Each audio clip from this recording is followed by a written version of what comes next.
How's it going, everybody? Welcome to episode 12 of, we still don't have a name, and it's the Geoff and Mike show. There you go, the Geoff and Mike show, because that's really original. Hope everybody's doing well. Have a couple news stories to talk to you guys about in the local area, the valley here, that are interesting. They'll hit our feed here, the actual clicks. You can actually click on the links this afternoon. We'll have those up. And then talk to you about passive versus active marketing and strategy. So, sounds good. What's in the news? I guess we can start with the Legacy Golf Course. We got some great news yesterday. Everybody was kind of thinking it was going to go the way of like Silverstone or Badlands, which were bought by developers and are going to end up being homes. But there was a ruling yesterday that came down and a commitment by the new owners that it's going to stay a golf course. According to the new owners, forever and ever. And we know in our world we can never say guaranteed or forever. So this is true for the foreseeable future. Yeah, but absolutely for the people that live around the Legacy Golf Course, this is great news because one of the reasons they bought where they bought is because of the golf course, and now it's going to continue to stay a golf course. So they're actually hoping that they're going to have it open within just the next few weeks again. Oh, excellent! Get that water turned on. So right? Absolutely. So very good news for people around Legacy. Which is interesting because Legacy's been in the news a couple times in the last week or so. In fact, I think we posted an article just 2 days ago or so about Legacy and how the property actually transferred for less than they actually told the county and the state that it was actually sold for. So with that being said, it's Vegas, it's politics, it's real estate. There's always some underlying thing, but the good news, the light at the end of the tunnel is golfers that really like that community or that course, or even just homeowners, as you said. Absolutely. We actually have a client that bought that. She doesn't back up to the course, but she is in one of those communities right there. And I know when the news first hit, I got I wouldn't say a panicked call from her, but definitely a call of concern. Hey, is this going to affect our value, whatever? So it's a win it's definitely a win for the area. Absolutely. Yeah. And then I know you have some great news about another real big real estate deal that just went down. Yeah. Speaking of good big wins and good news, the north end of the strip is definitely going to have some work in the next couple of years. Carl Icahn, who is obviously a big-time successful investor, bought Fontainebleau in 2010 for $147 million. Let it sit for a while. Obviously, people were wondering what was going on. That was just announced that his entity just sold it for $600 million. Wow.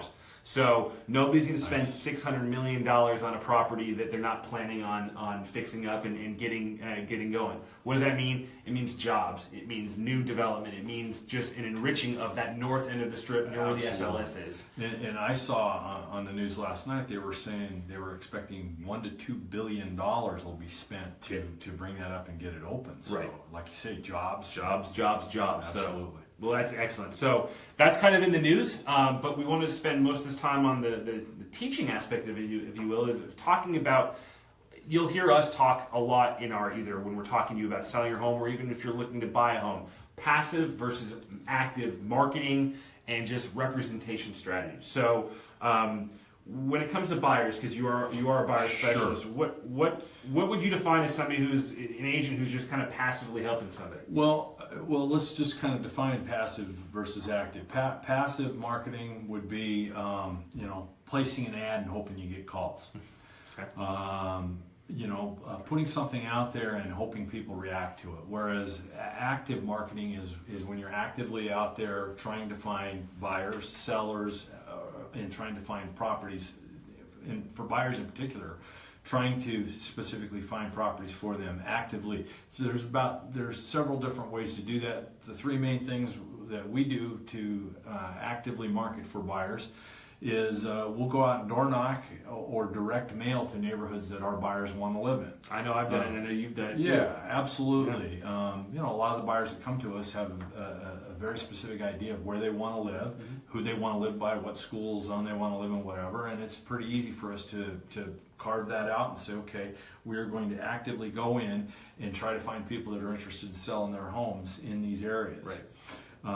Another thing we do on a daily basis is we're actively networking with the other agents, talking about, asking them about listings in certain areas. Hey, do you have anything coming up in this zip code or this area? Because sometimes they can be our best resource for knowing what's going on before it gets put out there to everybody. And so, actively discussing our buyers' needs with other agents.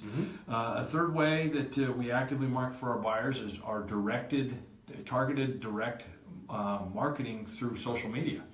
We can create not only demographic but very specific areas for where we're actually seeking properties for our buyers. So those are just 3 examples, but I think the main point is that we don't just sit around waiting for stuff to happen.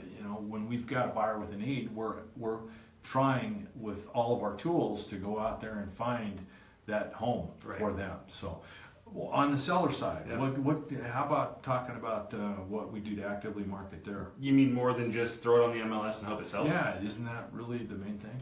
Yeah, I mean, I guess, look, there are 15,000 agents in the Valley. I wouldn't say everybody's full-time, but you've got to distinguish yourself between how you're going to get your home sold for your client rather than just, like I said, putting in the MLS. Now, I'm not bad-mouthing the MLS because that's a database that have 15,000 professionals who all have clients access every day.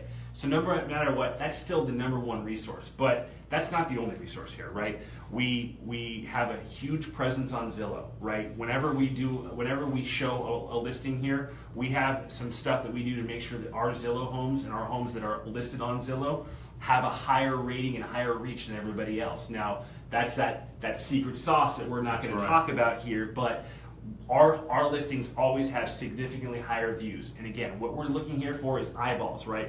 Every home only needs 1 buyer, but you need as many people that are qualified, that have eyes on the home, that want to see the home. That's what's going to generate multiple offers, multiple interests, and all that stuff. So obviously we use the MLS. We use Zillow, we use Facebook, we do targeted, again, just like you were talking about targeted. We know our demographics that are our potential buyers for our listings we're going to go after. We go after them. All of our homes have individual websites that we push traffic to. And then the other thing is again, it's doing not just an open house and hoping people show up. We had an open house on one of our new listings in Summerlin. I was going to say that's a prime example of active marketing for both buyers and sellers. So how'd that open house go? It was phenomenal. I had like 49 people on Saturday, and there were 38 or 39 on Sunday. So we had almost 90 people through this house in Summerlin. This was not a $200,000 home, right? This was the listing price is close to $500,000, and guess what? Property's in contract after only 3 days on the market. Good job. That happens. Well, thank you. That happens because of the active and just flooding of exposure, right? So when you're looking at putting your home on the market, it's more than just pretty pictures. It's making sure you have people like us. We'll circle dial, which what that means is, we'll call the neighbors and let the neighbors know, hey, this house is just being listed on your street. Because guess what? Neighbors like to know what's going on. They like to pick their neighbors, right? They may have a cousin or an aunt or an uncle or a brother that wants to live in the neighborhood. Guess what? We're letting them know that house is available. I had people through on Saturday that specifically told me that. We have friends that live in this area that they want to live over here by us. And then, and then there's other things. It's not just technology driven. Now, technology is fantastic. Video is very important. That's why we're doing videos like this. We do videos for our listings now as well. But you still go old school, if you will, right? We're still doing some direct mail, and because everybody looks and takes information in differently.